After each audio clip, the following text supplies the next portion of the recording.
प्रभु यीशु मसीह में मेरे प्रिय भाई और बहनों, मैं आप सबका आज सुबह की दिव्य कृपा की प्रार्थना में हार्दिक स्वागत करता हूं। आज हम एक नए दिन की शुरुआत कर रहे हैं और इस दिन को हम प्रभु को समर्पित करते हैं। कल हमने देखा कि यीशु ने अपने नगर नाजरत में जब शास्त्र को पढ़ा और अपनी पहचान बताई, तब लोगों ने उसे अस्वीकार कर दिया। लेकिन आज के वचन में हम देखते हैं कि कफरनहूम नगर में वही प्रभु यीशु अधिकार और सामर्थ्य के साथ शिक्षा देते हैं और अशुद्ध आत्माओं को निकालते हैं।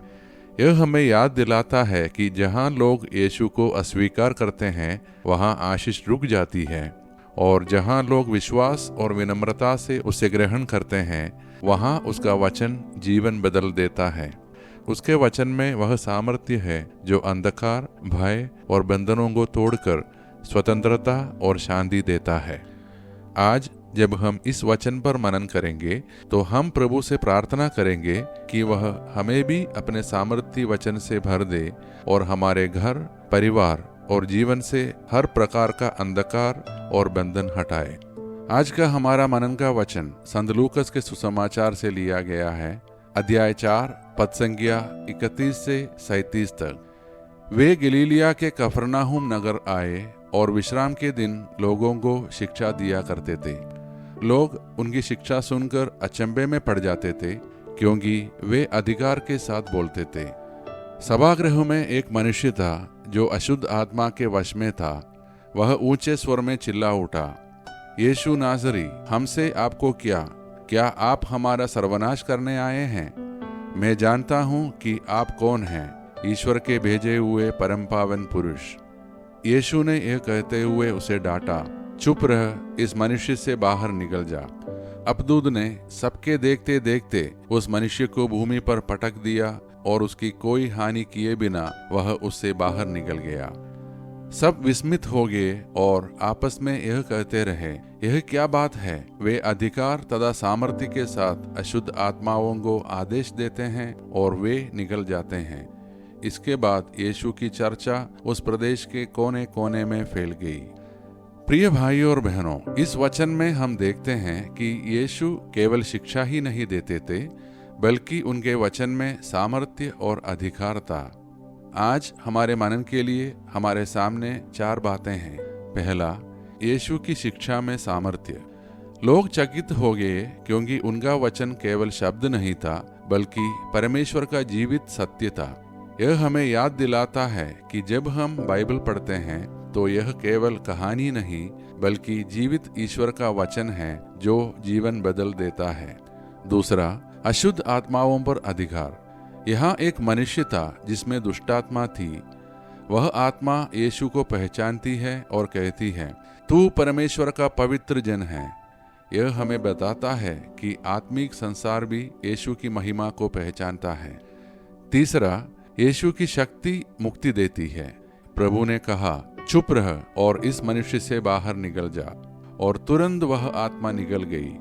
यह हमें सिखाता है कि कोई भी बंधन, कोई भी बुराई, कोई भी अंधकार यीशु के नाम से टूट जाता है।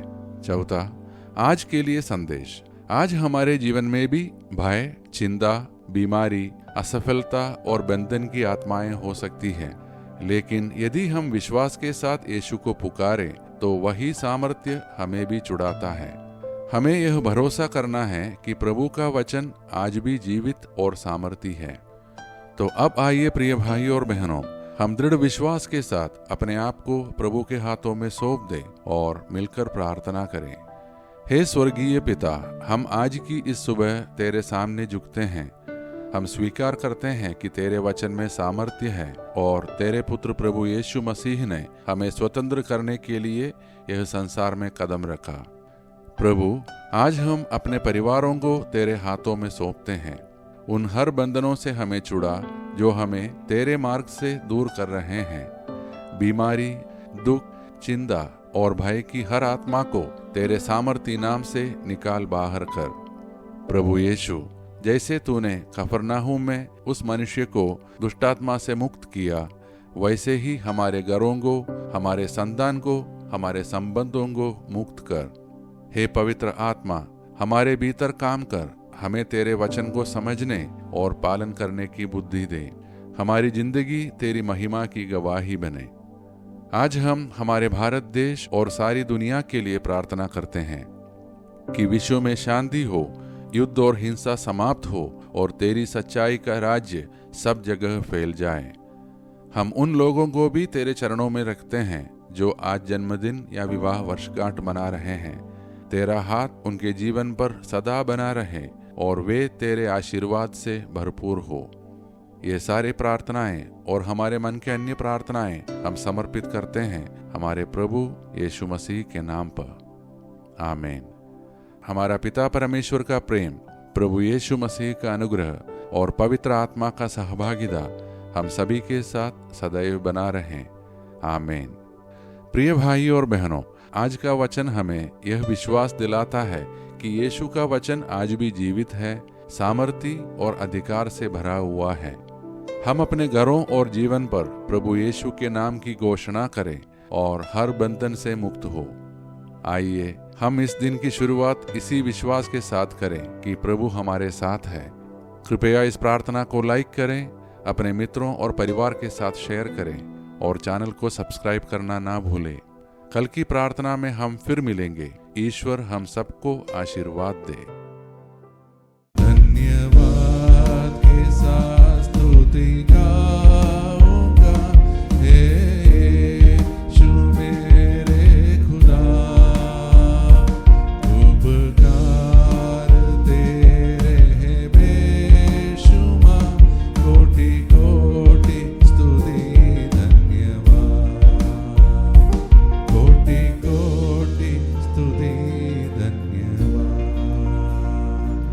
कोटि कोटि